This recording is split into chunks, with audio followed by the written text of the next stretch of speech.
joined us tonight. So again, this is Janet McLean speaking from Family Caregivers of BC, and our webinar tonight is Considerations for a Move to Residential Care. And I will shortly introduce our presenters, Denise Cloutier and Taylor Hainstock. I just want to tell you a few things about Family Caregivers of BC in case you don't know.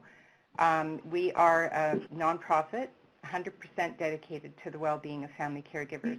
Been around for 28 years. We were the first of our kind in Canada. And in British Columbia, or background noise by pressing *6. Thank you. So at Family Caregivers of BC, we do three main things. We offer caregiver support, education, and we engage caregivers in health system change. So in terms of caregiver support, we have a toll-free number throughout the province that you can call during the week, during business hours, and we will help you think through. We find so many caregivers just need help thinking things through and some emotional support, and then we will also direct you to resources, whether that be resources on our hub website or resources in your local community.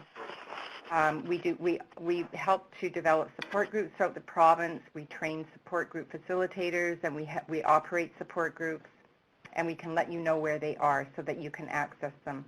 And then, as tonight, we do webinars on a variety of topics. We also have an extensive library of articles, and so if you go to our website, you'll see that we have articles on almost everything that a caregiver might need to know in terms of their caregiving role. And the last thing is in terms of engagement, and we do, especially in BC, we offer caregivers the opportunity to get involved in planning tables. And so if anybody is at all interested in that, we encourage you to connect with us directly. And our webinar, our website is www.familycaregivers.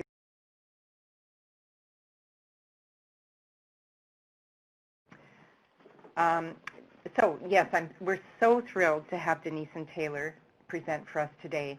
And this is a very unique way to present about moving into residential care because it's based on actual evidence. So Denise and Taylor are researchers, and they did a research study on this topic. And so a lot of what they're going to talk about tonight is based on what they heard and what they learned through their research. So it's a very powerful way of understanding what it might involve in terms of moving into residential care, and they're going to go through what they learned, what they heard, and then they developed a tool. And I'm just going to bring your attention to that right now. On the bottom of your screen, underneath the presentation, there's a little drop down, and it says Caregiver Help Sheet Handout. If you can download this right now onto your computer. I will also be attaching this handout to the webinar recording when that's available. It'll be on our website, so don't panic if you can't do it tonight. So Denise Cloutier is a professor in the Department of Geography and Institute on Aging and Lifelong Health at the University of Victoria. Denise's discipline is a health and social geographer, which I just found so interesting. And her research interests relate to care and services for older adults, both within community and in facility-based settings. And she is focused on those who live in rural environments, might be socially isolated, have all kinds of different medical conditions at end of life, and clients of home care and institutional long-term care. So we're just absolutely thrilled to have Denise here to present to us tonight. With Denise is Taylor Hainstock, and Taylor is currently a patient research liaison for the BC Support Unit at Vancouver Island Centre. Her background is focused in the area of health and social service delivery systems, vulnerable populations, and healthy aging. And she has a passion for multidisciplinary health research and vested interest in working collaboratively with patients and stakeholders to foster positive healthcare change. So I'm going to now change the layout one more time and turn it over to Denise and Taylor, and just thank you again for making this happen. So just give me 1 second here. And this will be your presentation, Taylor and Denise. So Denise, I want to make sure you can see the forward arrows on the presentation. Yes. Perfect. So I'm just going to mouse onto those to change it when ready, right? Yeah, you go right ahead. So I'm going to turn it over to you now. Okay, just still loading up here. Okay. Oh, okay. Excellent, thank you. All right, well, first of all, let me just begin by saying what a pleasure it is for Taylor and I to be here tonight and to share some of our ideas and thoughts and research findings with you tonight. I want to thank Janet McLean and Family Caregivers of BC and all of you who are joining us tonight. And again, we look forward to your comments and questions. And as we go through this presentation, Taylor and I are just going to go back and forth a little bit, and so hopefully that will be pretty seamless, hopefully. Okay, so first of all, I would also just I just got to do something here at my end. I would like to also begin by thanking our partners for this research, which was Fraser Health Region, and the financial support that we got to do the research from the Canadian Institutes of Health Research, the Michael Smith Foundation for Health Research, and also a University of Victoria internal research project grant. So let's see now here. So kind of still going back and forth between screens here. It'll get easier, I think, for me, but just a second. Okay, so this is kind of the outline that we have for the presentation this evening. As I mentioned, we're going to share the findings from some research that we have been basically working on for the past 6 or 7 years or so that has focused on how people move through the long-term care system, from home care to assisted living, or from home care into residential nursing home care, and the predictors of some of those transitions. But what we're talking about mostly today, that was the larger research project within which this particular study is set. But what we're talking about mostly tonight is a project within that we've called the Caregiver Journey project, which is a study that grew out of Taylor's master's work, and she'll be talking a little bit more about that as well, which was focused on the transition from home care into residential care, which is one of the most common trajectories that people take when they become involved with the long-term care system. So from our larger research project, we received a small research grant to further analyze Taylor's interviews with her caregivers in order to develop a tool related to the experiences and challenges that families experience when helping a family member to make the transition from home care into residential care. And before we get into the very specific data from our study, we thought we would begin by telling you a little bit about our personal experiences with my mom in my case and with Taylor's grandmother in her case, as we feel that they kind of provide another context for setting out some of the details of what we have learned from our research project and why this research is important to us. Well, we'll just start, first of all, with a little bit of background information. And so when we speak tonight about care transitions, we're actually talking about that actual move from one care environment to the other, whether it's home care into residential care, or home care into hospital, or hospital into residential care. And for those of you that might be here from other parts of Canada, in BC we talk about the nursing home care environment as residential care. So for you that might mean nursing homes more specifically.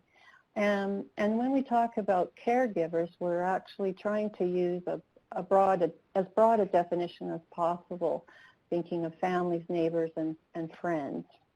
And so we know that of the 36-point-something million Canadians that there are today, that there are about 5.4 million who provide some form of care to an older family member or friend, and that's about 15% of the population. And we know that care transitions occur often on the basis of changes in health status of family members. and that often these types of transitions, moving from one system to another, actually result in various negative health outcomes. And that's partly because we have a healthcare system that is very siloed rather than integrated and coordinated across systems. And so by that I mean that practitioners and data that are evident in the acute care system or the hospital system don't necessarily share information and data and healthcare team members when you move into long-term care, whether you're using home care services or residential care. So that is a problem for people, for residents themselves or for clients of the healthcare system, as well as for family members. And some of the main transitions, as I mentioned, occur because information doesn't flow across systems easily. But what we find, in addition to the changes in health status for older adults, is sometimes there are medication errors. Sometimes families, when they have different care practitioners involved in decisions, they can't necessarily be compliant with them across systems as well. So we just emphasize that oftentimes these transitions come with negative outcomes. And so one of the goals of long-term care is to try to reduce the number of long-term care transitions that families and older adults experience. So just to summarize then again for today, our goals are to share some results with you about a research project, to understand how people move through the long-term care system, to detail some of the specific experiences and challenges of those who make the transition from home care into residential care, to share with you our caregiver help sheet tool that emerged from the research that we've been doing over the past several years. And we are very happy with this resource and gratified with the individual caregivers who provided information to us. And we hope that it is a tool that will be helpful to family members, and we'll share some more of the details with you as we go. And we're just going to begin, each of us, as I said, with a little bit of information about our personal experiences with family members, just to set some more context. I'm going to go back here a little bit again, sorry.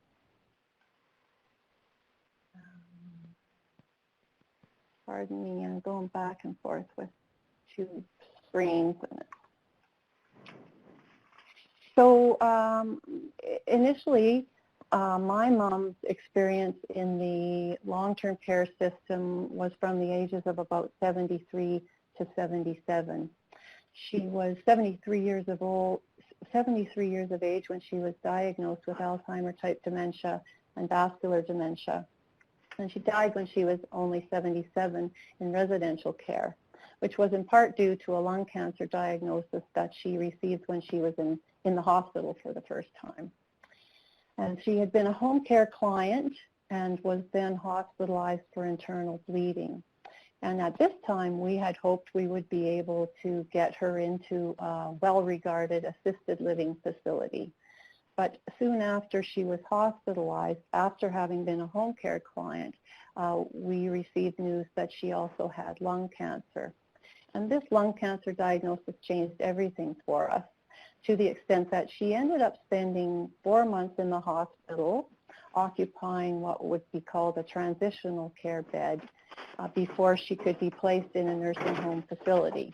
And so after 4 months, she was moved into a care facility where she lived for 3 months. And so across her care trajectory, she experienced multiple transitions, from being a home care client to moving into hospital and then to moving into residential care. And in fact, when we look back on that experience for her, she actually had probably a better experience being in the hospital environment, making friendships and receiving good care in the environment that she was in. And when she moved into residential care, this quiet, unassuming, gentle woman became regarded as a troublesome and aggressive patient, and her health declined rapidly, and she ended up passing away in the residential care environment in 2012. And one of the reasons why I'm emphasizing her story today has to do with my belief as a health and social geographer that we have to do a better job of understanding what is the best place to care for older individuals, and particular individuals who have certain types of experiences and conditions like having dementia or living with cancer, these kind of things. So trying to think about what is the most appropriate supportive environment that fosters quality of life for individuals once they can no longer be able to be cared for at home. And so that is I'm just going to turn it over now to Taylor. Oh dear, I just pause for a second here. I'm noticing that we're getting some comments that there's some feedback. So I'm wondering if someone has joined us quite recently. So all of you who have called in, you have to press *6 on your phones to make sure that there's no echo. And Denise, I'm hoping that when you signed in, your computer speakers muted. Yes, I did put it on. Yeah, I did. It is on mute, my computer. Okay. So let's keep going because, you know, these problems crop up and then they just disappear. But sorry to interrupt, but I just wanted to make sure that. Yeah, no, that's perfectly legitimate. Thanks, Janet. I hope it clears up. I was going to say, it's Taylor here. I was going to say, it sounds good now. I don't hear any echoing yet, so. Great, all right, thanks Denise for kicking that off, and hello everybody, and good evening, I suppose. This is the first time I've done a presentation sort of in the after work hours, so yeah, it's exciting to have everybody tuning in, and thank you again across Canada. It's awesome to hear that there's interest in this. It's a very relevant topic for a lot of people. So similar to Denise, my interest in exploring the caregiving role is really motivated by two inspiring women. So Betty is actually my mom on the left-hand side, and Mary is my grandmother in the middle. So Betty, my mom, and Carol, my aunt, had been caring for my grandmother, Mary, at arm's length ever since my grandfather passed in 2007. So weekend trips to help with grocery shopping and laundry and the occasional doctor appointment or social outing were really quite a normal activity for us on the weekends. So between 2007 and 2013, both my mom and my aunt witnessed a lot of changes in my grandmother's health. And the changes really did start out small, but increased in complexity over time and eventually became substantial enough that it wasn't safe for her to live on her own at home any longer. But at that point, my grandmother was concerned that residential care was not an option, and she was not going to go that route. So in 2013, actually, my grandmother came to live with us on our farm, and feedback there. And it was really at this point, so in 2013 when my grandmother came to live with us, that my mom's caregiving journey really sort of got kicked into high gear. So unlike Denise's mom, my grandmother's care needs were a little bit less complex. At the point when she moved in with us, she didn't have a diagnosis of dementia. She had just a mild cognitive impairment, as anybody in their 90s sort of does have. She had high blood pressure and took half a baby aspirin a day, and that was it. But really, other than those smaller pieces, she had macular degeneration, which legally actually deemed her being blind. So she was always known to be a small and wiry woman, and she was in and out of the hospital with a broken hip and then pneumonia, but really never much more than that. Because she lived at home with us on the farm, she didn't qualify for sufficient home care services, and it ended up that my mom had no option but to supplement some home care services privately, which is often a case for a lot of families as well. But then in 2016, my grandmother actually fell and broke her other hip, which ended up being the catalyst that moved her into residential care. So she spent 4 months, similar to Denise's mom, in an alternative level of care bed, so waiting to relocate into a long-term care facility. And my mom was the one at that 4 months, over that 4 month period, who was in charge of navigating all those aspects. So although my grandmother's trajectory sounds relatively sort of straightforward, I'm really talking and really got interested in this sort of aspect because I was witnessing the impact that my mom was experiencing as being my grandmother's primary care provider. And it was really quite profound. So my mom was a wife. She was a mom of 2 girls and was at the time a full-time teacher. And over the years, really, there was a change between all aspects of our lives as a family and as well as her on her own. So we used to have dinners at home with family, and then they were quickly replaced with dinners on the run. Her exercise classes and her other health activities were really quite often being put sort of the back burner. Our weekend getaways were quickly replaced with her spending time trying to negotiate care plans and finances and scheduling appointments and really helping my grandmother with any other sort of personal care tasks that she needed when she was in the home. So my mom really did I call it sitting front seat sort of in that emotional roller coaster. But really she was determined and she was compassionate, and that sort of unconditional love never changed, never faltered. So her experiences were really the muse for, like Denise said, my thesis work that we're actually going to talk about for most of the rest of this session. And that, again, as Denise sort of shared at the beginning, that everybody's care journey is different.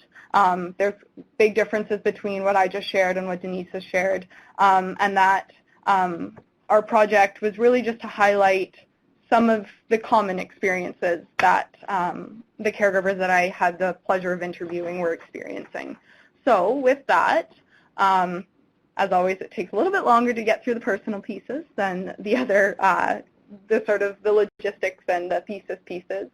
So what are our goals for this Caregiver Journey presentation today? We've talked about them a couple of times already, but within the context of this specific project, we were really looking to develop a more complete picture of a common care trajectory that individuals experience with age, so that transition from living at home and receiving home care supports into residential care. And that's, again, is reflecting what Denise said. Residential care here is, in BC, is nursing homes, sort of if you're in Ontario or Nova Scotia, so just different language, but those long-term care facilities where 24 hours of support is provided. And so it's important to note that this work was actually part of a larger thesis project that involved analyzing administrative health data, but that the focus of today's presentation, or tonight's presentation, is on part of the project that looked at generating a better understanding of how family caregivers were managing and navigating this key transition in care. And so we're really focusing on trying to get a better understanding of the roles and the responsibilities and the experiences within this particularly sort of precarious time frame in their caregiving journey. So this is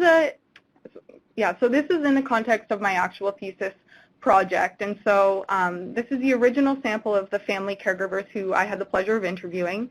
So between July 2015 and November 2015, I had the pleasure of interviewing 15 individuals with 15 people who had helped a loved one make a care transition from home into residential care, and this was taking place, as Denise mentioned, in one of the most populous and diverse health regions of British Columbia, and that was Fraser Health.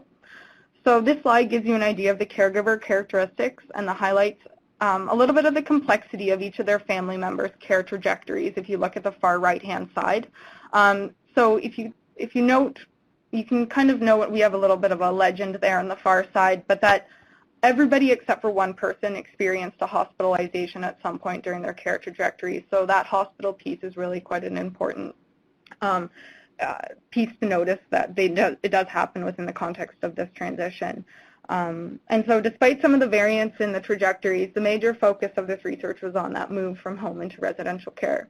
So we were originally interested in exploring possible differences in experiences based on where people were living. So you'll see that they're categorized as urban or rural or suburban people, and we were expecting that, maybe they might have different experiences depending on where they and their family members were located and receiving care. But it turned out that people's experiences were really more similar than not, no matter where they were living across that Fraser Health region, which is really quite interesting.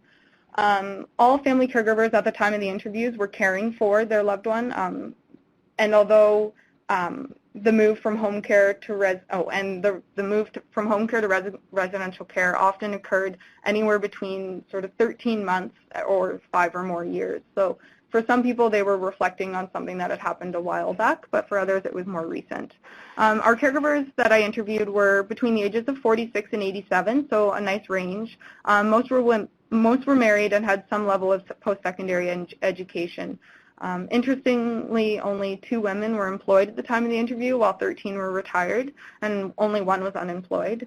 Caregivers lived quite close, in some cases, to their loved ones, so around under 2 kilometers from where their loved one their care facility was. But then some caregivers were living upwards of 35 to 40 kilometers from their loved ones. So travel and everything else also played into their experiences. When I was doing the interviews with the family caregivers, they were asked questions in sort of 2 key areas about the kinds of care and activities they engaged in before, during, and after their care transition, and how they made sense of their caregiving roles and responsibilities. Interviews were actually between 45 and 150 minutes long. They varied in length, and it was just really a matter of just going through and listening to people and letting them share their experiences and their stories. And everybody here, there's pseudonyms, so nobody's real name was used, and to maintain anonymity and confidentiality. So as Janet sort of explained at the beginning of the presentation, this is a little bit of a different, maybe, caregiver webinar than most. So we're going to be sharing a lot of our research findings that then we'll talk about how they reflect and were used to build the help tool that Denise is going to bring back in at the end of the presentation here. So moving on. Family caregivers provided care to their family members, like I mentioned, over extended periods of time, so anywhere between 13 months to 5 or more years. And so after analyzing all of the interviews, we developed what we're calling a conceptual framework to understand and to try to make better sense of the caregiver journey. So highlighting that the care transition from home care to residential care is a process really that could involve 3 key phases. So the first phase being those precursors leading to the care transition. So focusing on circumstances like caregiver burnout or declining health of the family member that sort of lead up to that realization that a move was going to be necessary. The second phase is that phase that the caregivers that we interviewed sort of described as preparing for the care transition. So that captures a lot of the different activities and those navigation pieces, the roles that the family caregivers take on to prepare for this care transition, including things like paperwork and financing and advocacy and those information-seeking pieces. And then the third phase sort of is that after the family member had moved in, that finding a new balance. So the various activities and those pieces and roles and changes that are taking place once their loved one had made that move, and sort of how they manage their newly sort of acquired time for their hobbies and activities after their family member had relocated. So the focus of, we're going to talk about each of the phases as I go through, but most notably, I think it's important to note that that second phase reflects the complexity of a lot of the specific events and activities that take place when you decide to relocate, and that a lot of scouting and sort of searching information takes place during that time as well. So the first phase, for those making the transition from home care into residential care, most of the caregivers, so almost 88% of them, reported that their family member had been hospitalized prior to the relocation into residential care. So making, like I mentioned before, that hospital is a pivotal setting for which, within the caregiver journey experience. So this phase reflects a growing awareness on the part of the caregivers that their loved one is getting a little bit more frail, their health is declining. And alongside that declining health status, caregivers reported becoming more aware of their own feelings of stress and burnout, while recognizing that family members' first wish was to return home if they were in the context of the hospital. A lot of times people were really taking the time, and they recognized that they had to take time to process the possible changes that were going to be coming and starting to identify next steps. And you also note, I have blue italicized quotes on there, and those are direct quotes coming from caregivers' experiences they were coming from the interviews. But I won't read them out. You guys can just take a look at the screen there. So phase 2, so after the decision to relocate into residential care had been made, caregivers became focused on ensuring the coordination and the continuity of care for their family members. So a series of new functions and roles were required, including, like I mentioned before, information seeking, advocating, and navigating the long-term care system sort of rules and regulations and procedures that would lead up to that move-in day. So in general, family caregivers wanted to involve their family members, as most of us would, as much as possible in the decision to relocate and the care planning aspects of this move, but often dementia status or stubborn personalities made it challenging for them to incorporate their loved ones' preferences, despite really that wanting to maintain that as the focus. Caregivers were faced with navigating their family members' care for what, for the most part, for them, was a foreign landscape. Actually, only 2 of the family members that were interviewed had any experience of working in the healthcare system. So, and one of them was as a dentist and the other was as a nurse. So even with their limited knowledge and experience of the healthcare system, they still shared that they had challenges, and it was quite a foreign landscape for them. So they shared, many of the caregivers shared feelings that they were always in this constant state of not knowing, sometimes feeling naive and unfamiliar with a lot of the policies and protocols around the long-term care system. But that across all interviews, caregivers addressed the need for more information and resources to be made available to support making informed decisions, because they wanted to be making informed decisions. And that only really one caregiver specifically noted being provided, quite literally, a book about what to expect during this relocation. So communication between healthcare professionals across different care settings, like Denise was talking about, were noted as being problematic. So family doctors weren't talking to the doctors on call at the time of the hospitalization, and those disconnects were really making that continuum of care quite segregated and difficult to sort of patch together for caregivers. And this sort of lack of communication added a little bit of complications to the process, and information flows really weren't very clear for them. Sorry about that. So recognizing that a lot of this part of the transition was about searching for and finding out as much information as possible, to bridge these sort of knowledge gaps, caregivers really did scout and search for help. They were consistently our caregivers that we interviewed were consistently underscoring the importance of acquiring as much information as they could, both from formal sources, for people like social workers and case managers and other professionals, as well as informal sources like their friends and their family and other support networks. And interestingly enough, most caregivers who were interviewed really spoke about the key role that the social workers were playing, both in hospital as well as at the care facility, and that they were particularly important resources in addition to family caregivers' children, actually, as being sort of the next best people to help them, and friends. So if I just skip to this one here. So one of the caregivers reflected on her approach to this information-seeking, these information-seeking activities, and she shared that her efforts were largely self-taught.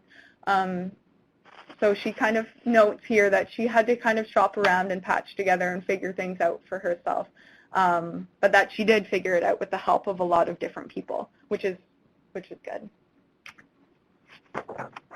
So another aspect of this sort of second phase of the care transition is related to caregivers becoming their loved ones' advocates. So really taking on about their advocacy role. So caregivers spoke about the hard work that they put into trying to ensure, support, and maintain their family members' well-being and quality of life while making decisions related to their family members' care preferences and needs.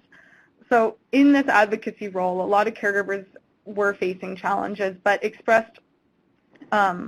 many expressed the view that their voices kept getting lost in sort of these rules and regulations, and that they noted how the difficult organizational and contextual realities of their current caregiving circumstances weren't being taken into account. So some things like their loved one couldn't return home from a hospitalization because their home environment wasn't safe, or they had no proximate family members available to help provide care. So these contextual realities that these caregivers were facing weren't being listened to, they felt like. So ensuring and supporting and maintaining the well-being and quality of life while making the decisions related to their loved ones and care preferences and needs were really quite important. And family caregivers expressed the view that their voices,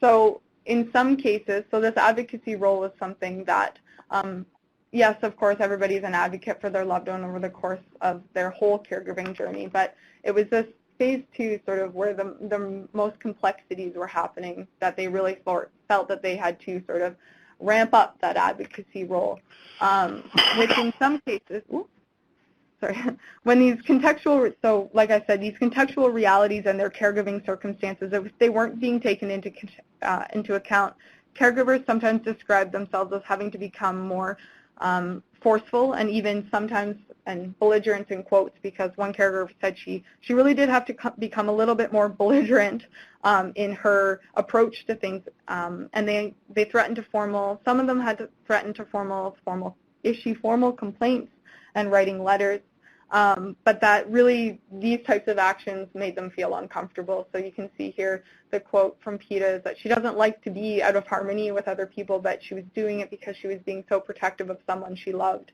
And so, like I said, this advocacy role, caregivers really were expressing is sort of having to be ramped up in this time to make sure that their well-being and the well-being of their loved one is really being at the focus and at the center. So another part of this second phase is navigating rules and policies. So in describing their experiences in sort of navigating the long-term care system, family caregivers were routinely using the words like business and systems, often sharing concerns that the people that they were interacting with on a daily basis across the care system seemed to lack a bit of empathy and effort and compassion from many of the care providers. And caregivers reported how some of the challenges that caregivers were experiencing, you can see here on the bullet points, but a lot of talk about ongoing staff changes, so a lot of caseworkers and case managers and social workers and nurse practitioners and doctors. There was just a lot of people that were always turning over, and it was challenging for them to keep up and pay attention to who was moving and who they needed to talk to next. And then that added sort of that lack of continuity in the care for their family member, which was concerning for a lot of people. And it added another layer of complexity that they were forced to sort of have to deal with while navigating their loved one's relocation. Some of the other pieces that were challenging for individuals were needs assessments, short stay user fees when they were in the hospital and they weren't sure what was going to be happening or when they were going to be getting a bed in the long-term care facility. And I'll just bounce back to in BC, I'm not sure how it always goes in other provinces, but for those of you joining us outside of BC, residential care facilities are in high demand, and we recognize that they're in high demand across Canada, but the way that access is granted sort of to a residential care bed is based heavily on a client's needs, and it's also assessed on a level of urgency. So lots of times you're placed on a waiting list, and it's a common process. You're placed on a waiting list until a bed becomes available. But more importantly, once a residential care bed becomes available, policy dictates that family members only have 48 hours to accept or decline the bed. And so caregivers identified that piece as being one that was particularly challenging and something that sort of was, when it happened, it was something that often induced more stress that added to the whole care relocation process. So when it came to actually moving day, once a bed had been received, some caregivers shared other challenges around having to navigate arranging for transportation and some of the challenges that were surrounding that, but that they had to reach out to community organizations and figuring out if there was ambulance costs and all these pieces that once the bed had become available that they didn't realize they would have to also consider. So just other pieces that were tied into that. Oops, sorry, I jumped ahead one too many there. But I should note that in the end, to achieve the best outcome, this was what everybody was focused on, of course, achieving the best outcome for their family member with as few hiccups and few issues as possible, within the boundary of what they could do from what the healthcare system was saying, that caregivers really did resort to behaviors that that they tried to just better understand the system themselves. Sometimes they had to gamify their efforts and sort of bounce between different people and different pieces of information, but really trying to navigate the system to the best of their ability and reaching out to resources, like we mentioned before, those informal sources and those formal sources as well. Trying to just get as much information and to understand the system to the best of their ability.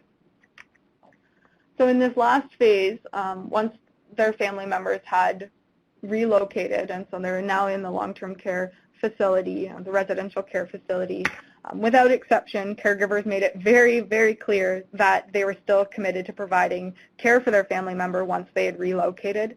Many noted that they weren't necessarily providing any less care, but that it was just that their care had sort of shifted. The care that they were providing had changed a little bit.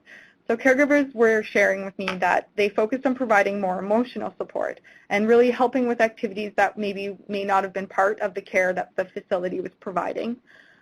Most caregivers were talking about their sort of care management activities, so focusing on maintaining their family members' finances. And so that included completing things like their income tax returns and paying some bills and scheduling other appointments like doctors and optometrists and specialists. Caregivers also took on different roles that they may not have taken on when their family member was living at home, but now caregivers were doing some more personal care tasks like putting on cream onto people's arms and cleaning dentures a little bit more often and helping do painting nails and maintaining people's wardrobes and helping with hair appointments and getting them dressed. And so their care roles and care activities had shifted a little bit. And that all caregivers maintained a visible presence at the facility. They made sure that they were there 3 to 7 times a week. Actually, most caregivers were coming to visit their loved one, and in some cases, their loved one was their spouse, and so that that relationship was a little bit different. But in many cases, it was actually their mom or a father who they were there visiting. But that their presence, they made sure that their presence was there at the facility all the time. So helping family members as relocating into residential care was by no means an easy process for most of the women that I interviewed. It was an emotionally daunting journey for many of them, and that they noted that as anyone I think would experience, that their first few weeks of their spouse or their loved one being away was probably the most difficult for them. Some of their caregivers experienced frustration post-transition because they were attributing it to maybe not fully understanding their family member's care trajectory. So their loved one may have been diagnosed with dementia, and they were becoming frustrated because they could see the changes in their loved one, but they didn't, as a caregiver, didn't understand the trajectory of the disease. So that was adding some frustration to them. But moving, really, it's sort of a nice reflection piece, but that after moving their loved one into a residential care facility, a lot of the caregivers were expressing sort of that sense of relief, knowing that their loved one was being cared for in the best way possible and the safest way possible. Family caregivers also acknowledged a change in the relationship with their family members after they had relocated, and interestingly, those caring for a parent or a sibling most often identified their relationship as having improved, while caregivers caring for a spouse focused on how close they had felt to their partners after the care transition. And so I thought that bringing, the relationships had changed, and I think that was really something nice to hear, and I also noticed it from my mom's experience of her relocating my grandmother into care as well.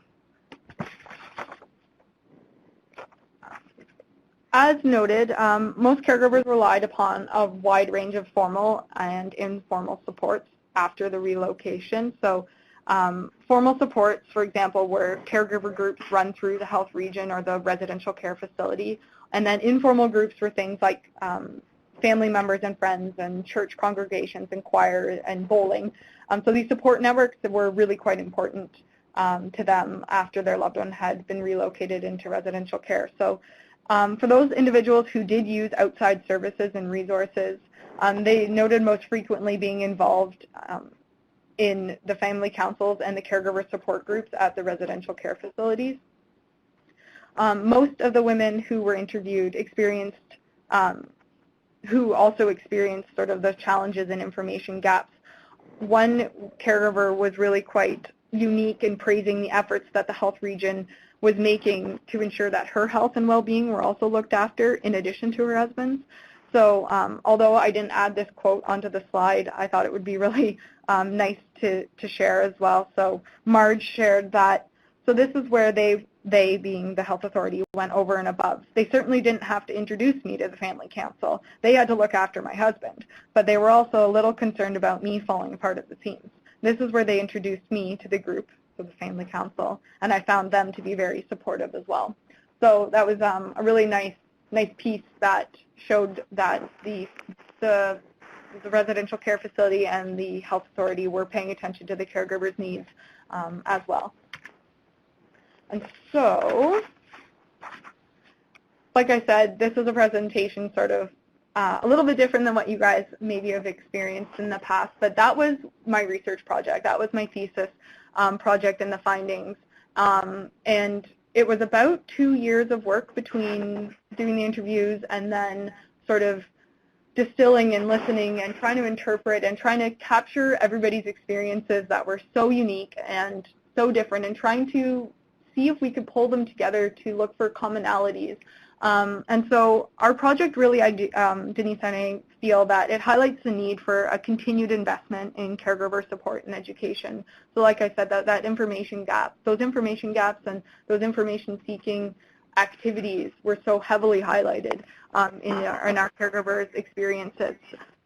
So to assist family members through this journey, enhanced information and communication were both desired and we think required in order to help them to understand why the healthcare system functions in certain ways and the range of care options that are also available and really how to access them. So families need to understand some of these possibilities or these turning points in their caregiver journey and at which times certain decisions need to be made or actions need to be taken. So based on what we were hearing from our project, we developed a help sheet that is really just a series of questions to consider when moving a family member into residential care.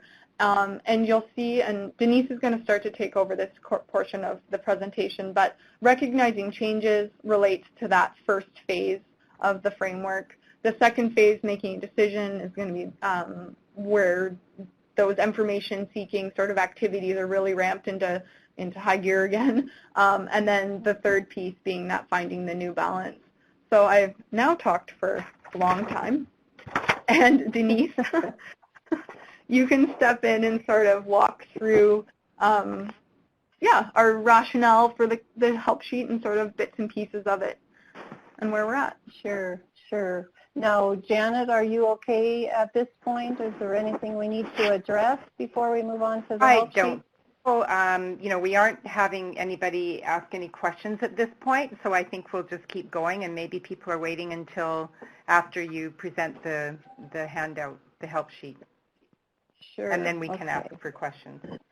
Okay. Denise, sorry, before you dive in there, I guess it's really important also to note that this is the first time for me that I've presented to people who may be experiencing similar situations.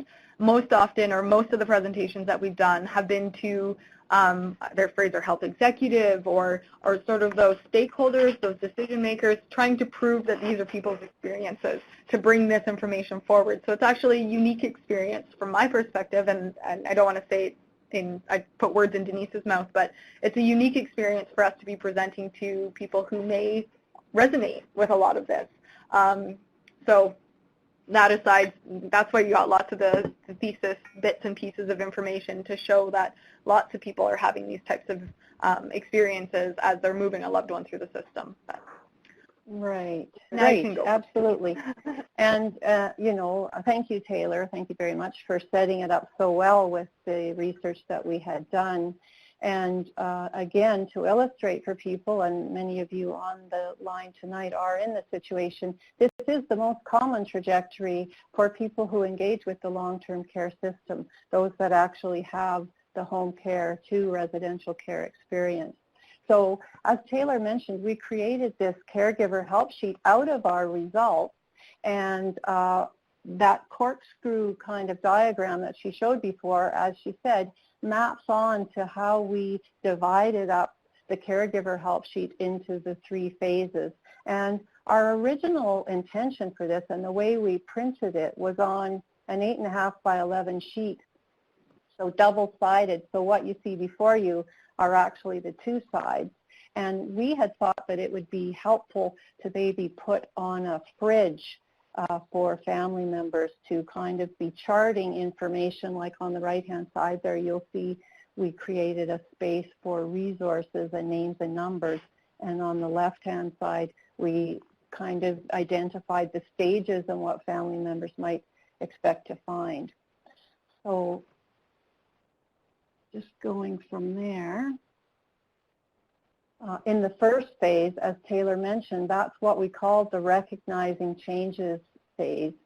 And on that particular phase, it's when the family member realizes that there are changes and declines in their loved one's health status that make it difficult to continue to care for them at home or keep them safely at home for longer.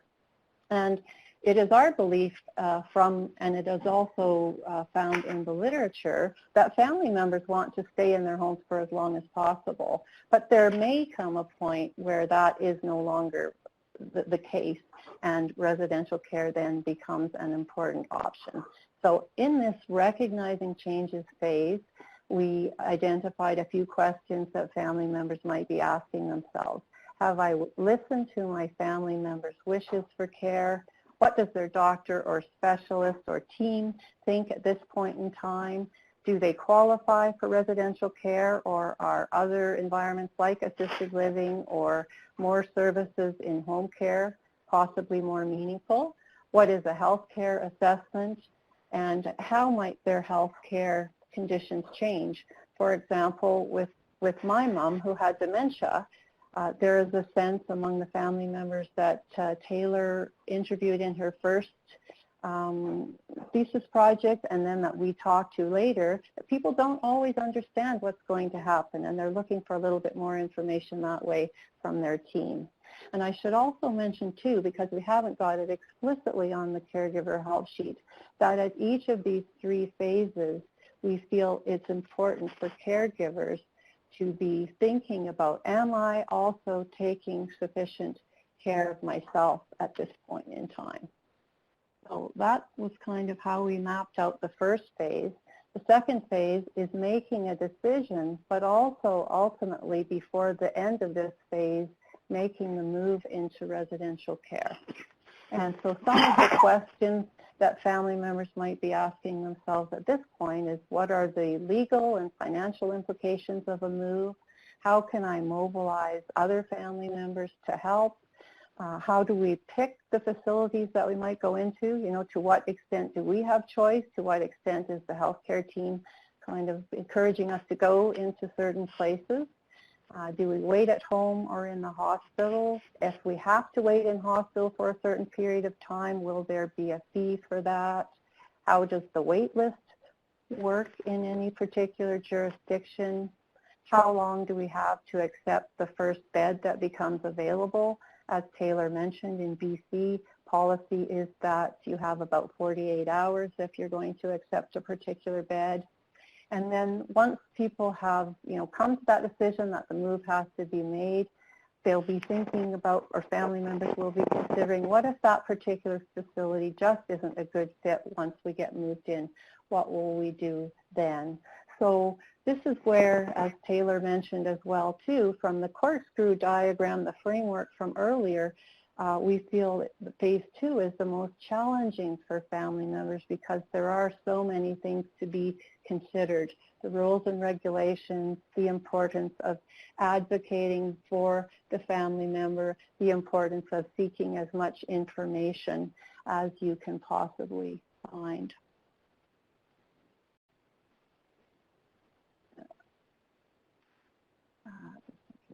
Third phase we called, as Taylor mentioned, finding a new balance.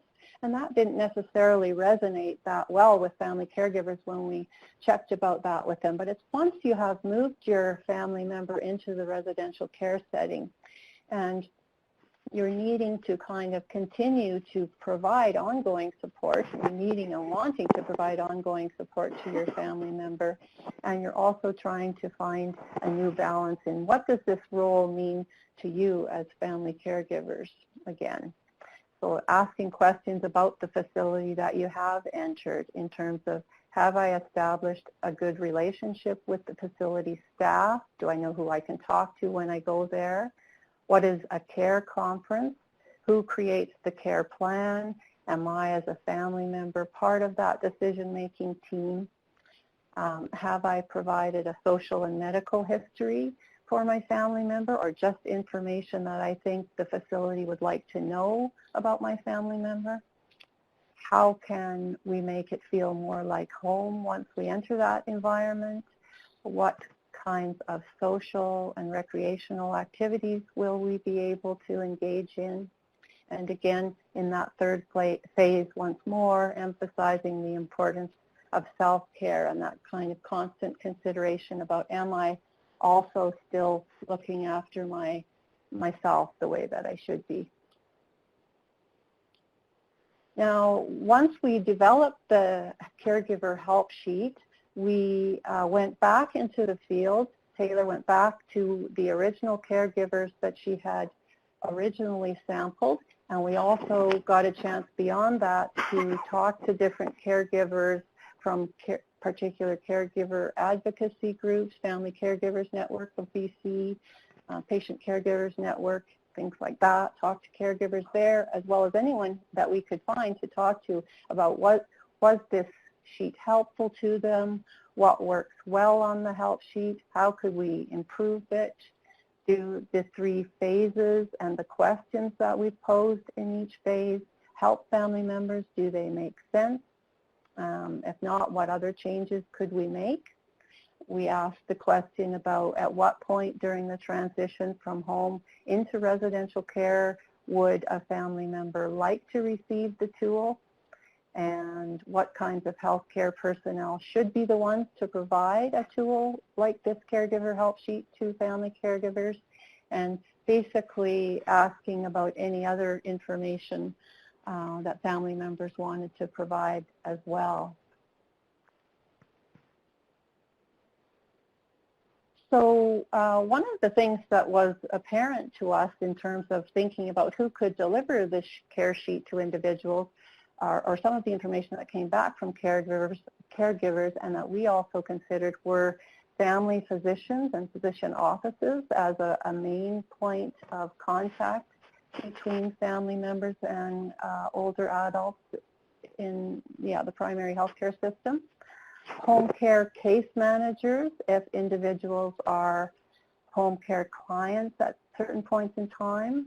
Social workers, so again in blue you see some of the quotations that came from the caregivers that we interviewed. And that second one there under delivery, I wish there could be a transition doula or midwife for people so that you have a consistent advocate, or even just a voice in what seems like a faceless bureaucracy. That, again, kind of the way the system can falter at points by not providing continuous enough care to family members across these systems, was something that we have been struggling with in terms of what should we do with this caregiver help sheet now. So when and where, second half of this slide, as soon as possible, family members said to us they should have this information as soon as they possibly can at the first point of care, which again is where the family physicians might be an important point of contact. And then under that particular slide as well, the quotation, at the point when a loved one begins to need further help, although this tool would be educational for the interested general public at any time, a more informed society would save valuable time later. Final suggestion on there as well, that Facebook and social media, newspapers, bulletin boards would be other places where this help sheet might be useful. And I guess as Taylor and I were considering where it's useful, we've kind of thought that a multi-pronged approach is important. Physicians' offices, home care offices, the hospital discharge planner, kind of trying to think about getting it out there into as many hands as we can in the interest of helping family members to navigate this transition.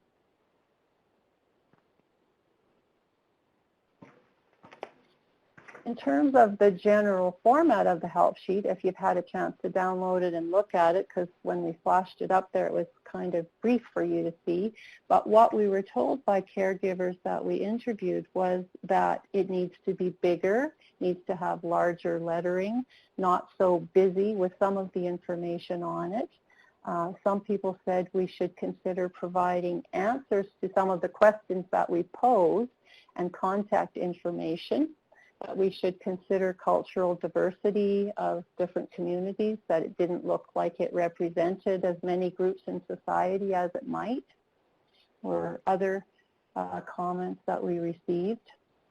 But some of the specific feedback that we got from individuals as well was that posing that there are 3 phases to be navigated was considered helpful by some family members.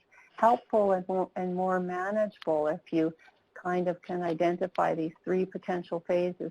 People felt that that could make the process seem more manageable.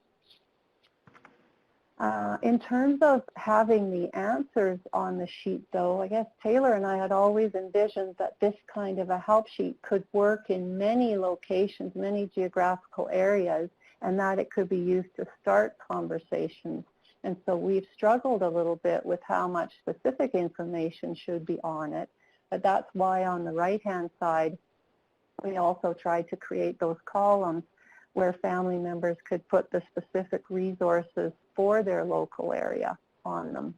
And, tailor the sheet to work for them as best it could for their particular circumstances. Because again, we've emphasized that these care transitions look very different for every family who is experiencing them.